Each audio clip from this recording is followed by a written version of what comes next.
올해 주요 공공기관의 부채 규모가 500조 원에 육박할 것으로 전망됐습니다. 1년 전보다 부채는 19조 9천억 원 늘었고 부채 비율은 3%포인트 상승한 170%로 집계됐습니다. 새로 추산된 부채 비율은 당초 정부가 예상했던 수치보다 높은 것으로 보장성 확대에 따른 건강보험의 부채 증가와 또 연료비 증가 등에 따른 한국전력의 부채 증가가 주 원인으로 꼽히고 있습니다. 오늘 이슈 진단에서는 공공기관 재무 건전성 악화와 관련해 전문가와 짚어보려고 하는데요. 관련해서 여러분들의 다양한 의견 받도록 하겠습니다. 이용료 100원의 이용료가 있는 샵 3698번으로 문자 보내주시면 됩니다. 네, 오늘 도움 말씀 주실 분 소개해드리겠습니다. 한국항공대 경영학부 허희영 교수입니다. 어서 오세요. 어서 오십시오. 네, 안녕하세요. 교수님, 사실 공공기관 부채 쌓인다, 많다, 는다, 준다 여러 가지 얘기로 어제 오늘 얘기는 아닌데 그래도 그동안 좀 줄어왔던 이 공공기관의 부채 규모가 2014년 이후 5년 만에 증가를 했다고 하더라고요. 이게 우리가 좀 우려를 할 만한 수준인 건지 아니면 일시적인 건지 좀 궁금하거든요. 예, 이 공공기관 부채 이번에 이제 어제 기재부가 밝히고 오늘 국회에다가 재무관리 계획을 이제 보고를 할 텐데. 예. 이번에 공공기관은 39개 주요 공공기관이죠. 사실 우리나라에는 잘 주요 공공기관이라는 게 150개가 되고 지방 공기업까지 하면 많죠. 수백 개입니다만 이번에 보면은 이제 우려되는 것이 뭐냐 하면 2013년에 한참 정점을 찍었어요. 공공기관 부채가 498조 5천억의 정점을 찍고 2014년, 15년, 16년, 17년까지 계속 개선돼 왔던 것이 2018년 들어서 금년에 이제 498조 9천억으로 사실 가장 높은 수치고 사실 500조에 이제 다른 것이고 다시 돌아갔네요, 또. 그러니까 2년 만에 다시 반전이 되었고 문제는 이제 이거 잠깐 숫자를 볼까요? 앞으로 2023년까지 어떻게 이 트렌드가 바뀌냐 하면 내년에는 511조로 늘어납니다. 39개 공기업이 늘어나나요? 500조는 없네요. 21년에는 538조, 22년에는 565조, 2023년에는 586조 3천억이 되는 거죠. 그러니까 이 악화가 앞으로 이제 지금의 그 당장의 문제가 아니고 지금 당장도 사실은 이자 보상 배율이라고 하는 게 조금 전에 뉴스에서 보셨지만 작년까지는 일이 넘었거든요. 영업이익을 해가지고 이자를 갖고 넘을 이상을 벌었는데 순수한 영업으로. 금년에 0.8이거든요. 그러니까 영업해서 벌어봐야 이자를 못 갚는 거죠. 그런데 이게 지금 앞으로 이제 19조 9천억이 늘었잖아요. 1년 사이에. 그런데 물론 자본금도 5조 9천억은 늘었어요. 그런데 문제는 자본금이 느는 것보다 부채가 더 빨리 늘어나니까 재무구조가 부실화되고 지금 이대로 간다면은 지금 기재부가 아마도 낙관적으로 추계를 한 것 같아요. 그럼에도 불구하고 23년까지는 얼마가 늘어나냐면 87조가 늘어난다는 거죠. 그래서 사실은 이 추세를 우리가 본다면은 심각하다고 안 할 수가 없는 거죠. 일단 그 추세를 보게 되면 전년보다 이제 부채 비율이 한 3%포인트 상승한 이제 170%로 집계가 됐는데 이게 보니까 회계 기준 변경으로 운용 리스가 이제 부채로 포함이 됐어요. 그러면은 그 이전에는 혹시 이 운용 리스 자체가 비용으로 좀 처리가 됐던 건가요? 이제 운용 리스라고 하는 건 시설이나 설비 이런 거를 이제 빌려서 쓰거든요. 그래서 리스료를 해마다 비용 처리가 되었죠. 그런데 IFRS 국제회계 기준이 금년에 이제 민간 부문뿐 아니고 모든 부문에 대해서 이번에 적용이 되다 보니까 그게 이제 부채로 잡히는 거예요. 그래서 지금 당장 금년에 4조 39개 공공기관의 부채가 4조 5천억이 늘어나게 됐고 그게 부채 비율에서는 1.9% 상승 효과를 일으켰죠. 그러니까 19조 9천억 가운데 4조 5천억은 그 회계 기준 변경으로 인해서 리스 자산이 부채로 전환되면서 생겨난 거죠. 그렇군요. 사실 지금 공공기관 39곳에 대한 얘기이기 때문에 통틀어서 말할 수는 없지만 근본적으로 좀 이번에 부채가 늘어난 요인으로는 대부분 이 건강보험 보장성 확대, 그러니까 문재인 케어로 불리는 이 보장성 확대 그리고 탈원전에서 비롯됐던 이 한국전력의 아무래도 부채 증가 이런 것들을 꼽고 있던데 어떻게 보십니까? 지금 이 공공기관의 그 재무구조 문제는 늘 이제 문제가 됐던 게 코레일 있죠. 그다음에 이제 LH공사. 근데 그동안에 꾸준히 개선을 해왔어요. 그런데 최근에 들어서는 이제 문제의 공공기관이 뭐가 됐냐면 한전, 아주 양호하고 돈을 많이 버는 그 공공기관이 한전이었거든요. 그런데 한전이 이번에 이제 왜 이렇게 공공기관의 재무구조가 악화됐느냐?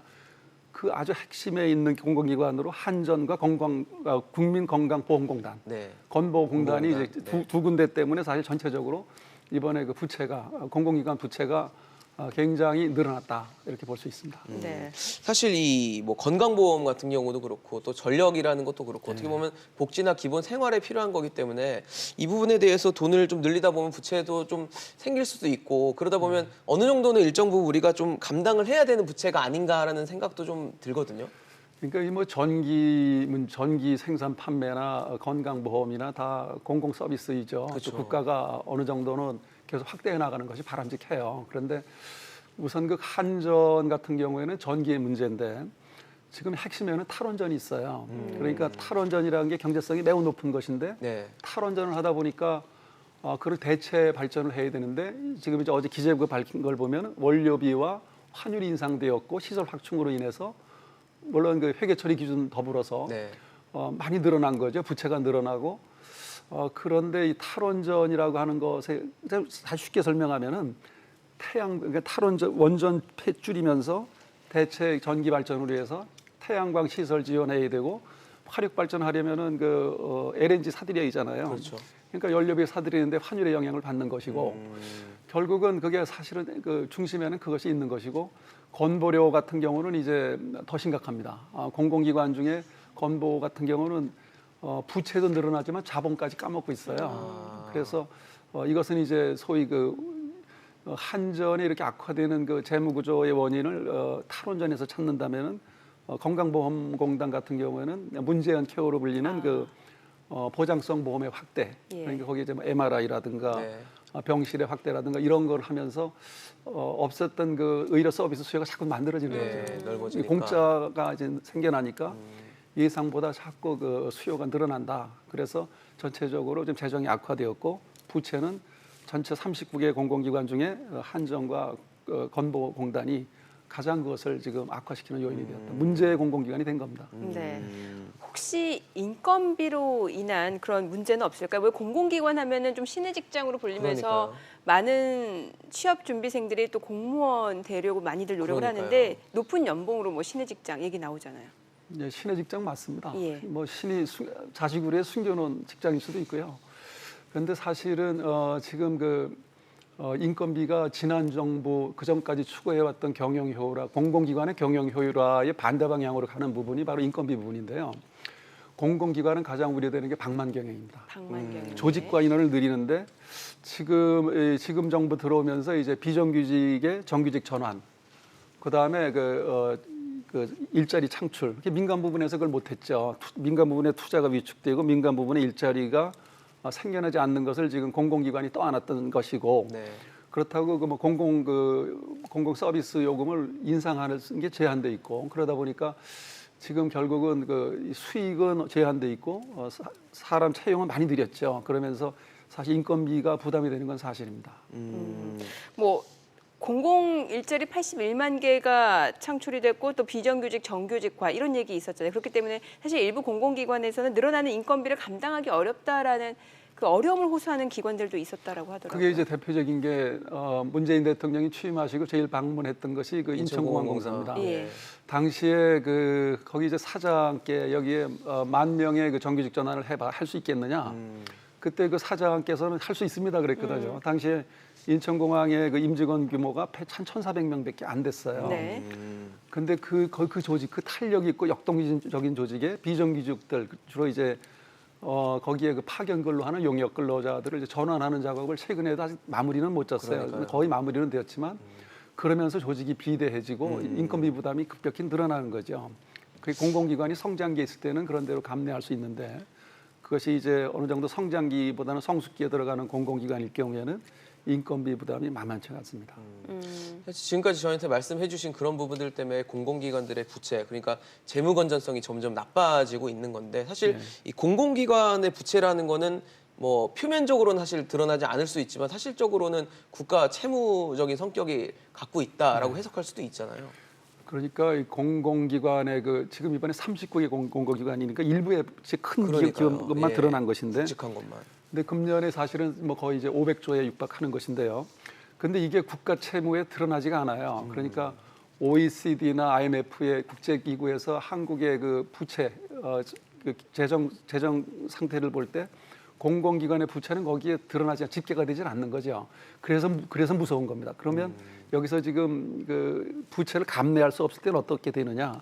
사실은 정부가 떠맡아야 되는 거고 당장 지금 건보공단 같은 경우에는 지금 정부가 약속한 게 그 건강보험공단의 수입의 20%는 국가에서 지원하겠다고 약속을 했었죠. 그런데 지금 13%에 불과하고 앞으로 계속 늘어나겠다는 거예요. 그러려면은 결국 이제 또 그 건보료 우리가 내는 건보료를 그렇죠. 내년에도 3.2% 인상하고 올라가니까요. 그럼에도 불구하고 이 공공기관의 부채를 감당할 수 없을 때는 어떻게 하느냐?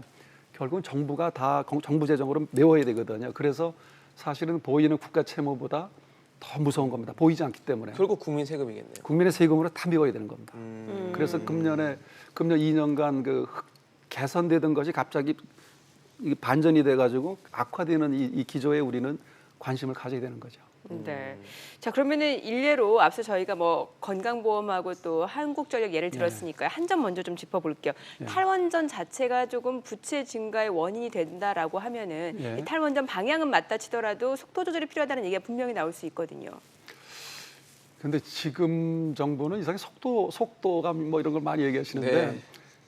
이 탈원전 정책에 대한 실효성 정말 맞는 방향인가는 그동안에 많은 원전 관련 원자력 관련 네. 전문가들이나 학회나 국제적인 흐름이나 이걸 보고서 사실 한전의 문제는 간단해요. 이 탈원전에 대해서 궤도 수정을 해줘야 되는 거죠. 아, 궤도 자체를 바꿔야 된다. 그럼요. 예. 그래서 탈원전 정책을 변경한다면 한전은 좋은 공공기관으로 공기업으로 전환될 수 있고 에너지 문제 지금 한전에 속해 있는 5개 발전사들이 있거든요. 네. 남동, 남부 이 발전사들이 전부 그거로 고민하고 있는데 아주 이익을 많이 내던 공기업이 갑자기 지금 문제의 공기업으로 전락한 그 원인에는 사실 탈원전 정책이 있는 것이다. 탈원전 정책이 그러면 단기적으로 좀 애로가 있더라도 정말 뭐가 미래가 보이는가? 그것도 지금으로서는 전문가들 얘기를 보면 이게 과연 성공할 수 있겠느냐? 너무 그 효율이 낮은 사업이거든요. 그러네요. 또 아까 뭐 한전 얘기도 해주셨고 이번에는 이제 건보 얘기도 아까 예. 계속 강조를 해주셨는데 사실 건강보험이라는 게 사실 뭐 단기적인 게 아니잖아요. 중장기적이고 예. 최근처럼 고령화 속도가 빨라진다면 더 이제 쓰임새가 더 많아질 텐데 그렇게 된다면 앞으로 이게 더 큰 적자의 원인인 부채의 원인이 되지 않을까라는 우려도 되는 거는 지금 39개 공공기관 중에 그 재정 악화, 재정 건전성으로 위협받는 가장 문제 예상되는 기관은 국민건강보험공단입니다. 왜냐하면 지금 당장 1년 동안에도 부채도 늘어났지만 자본이 줄어들었거든요. 네. 근데 이것은 지금 이제 문재인 케어라고 하는 것인데 예. 그러니까 이게 자칫하면 포퓰리즘적으로 활용될 수가 있어요. 그러니까 지금 MRI라든가 1인 병실이라든가 의료비 적용이 되니까 네. 웬만하면 병원을 가는 거죠. 그러니까 작년에 당장 기재부가 금년에 공공기관 부채 비율을 163%가 될 것이다라고 1년 전에 네. 예측을 했는데 어떻게 7%의 갭이 이렇게 어마어마하게 70이 벌어졌거든요. 됐으니까요. 그러니까 금년에 170%가 됐잖아요. 네. 근데 그 핵심에는 건보공단 같은 게 있는 거죠. 그러니까 그걸 예상을 못한 겁니다. 의료 수요가 이렇게 많이 늘어날 줄은 몰랐던 것이고 여기 내용을 보면은요, 여기에서 이 실제로 이 지금 유동자산의 비율이 지금 30조 이상을 유지하고 있던 거, 30조 9천억에서 지금 29조대로 내려왔어요. 그런데 앞으로 건강보험공단은 유동성을 가지고 지키기도 힘들어졌고 부채도 지금 계속적으로 늘어나는 구조로 되어 있어서 앞으로 2023년이 되면은 이 59%까지 부채가 더 늘어나게 됩니다. 결국은 이걸 어떻게 해결해야 되느냐? 의료 서비스를 줄이든가 아니면은 우리가 내는 건보료를 매달 내는 건강보험료를 더 많이 내야 되는 거죠. 그래서 그런 국민들에게 이제 그 부담이 돌려지는 것인데 그것도 지금 건강보험공단과 우리 국민들의 의료 서비스의 어떤 효율화를 위해서는 좀 차별화된 정책이 필요하다. 그러니까 모든 걸 획일적으로 지금 다 서비스를 베풀다 보니까 결국은 부담이 가는 것은 건강보험공단의 재정의 악화로 이어진다. 네. 지속성의 문제죠. 그러면 부채 감축을 위한 근본적인 해결책은 뭐라고 보세요? 그러니까 공공기관의 공통의 문제인데요. 예. 물론 지난 정부에도 그 전 정부에도 문제는 있었지만 공공기관의 공통된 문제는 그 어떻게 보면 경영자, 전문 경영자의 그 전문성이 가장 문제가 되고요. 늘 낙하산 이사로 들어가잖아요. 네. 정권 창출에 기여한 사람들이 3년이라 임기를 보장받고 떠나가고 전문성의 문제가 있고 또 거기에는 주인이 없잖아요. 이거는 사실 그 공공기관의 주인은 사실 국민들이에요. 세금을 내고 그렇죠. 우리가 공공 서비스료를 내는 전기료를 내는 우리가 주인인데 네. 거기에서 이제 그러다 주인이 없다 보니까 전문 경영인이 주로 이제 노조와 타협하고 공공기관의 노조는 민노총이 가장 강력하잖아요. 그러니까 거기서 선심성 복지 사업이 벌어지고 이제 그런 것들을 이제 경영 효율화라고 하는데 최근에 들어서 이런 기조가 많이 지금 종전에 지속해왔던 재무 건전성 강화가 최근에 좀 흔들렸다. 앞으로 더 우려된다. 네, 좀 자리를 잡아서 경영 효율을 통한 또 부채 개선 또 재정 건전성 개선을 좀 해야 될 것 같다는 시점이라는 생각이 듭니다. 알겠습니다. 지금까지 허희영 교수와 얘기 나눠봤습니다. 고맙습니다. 잘 들었습니다.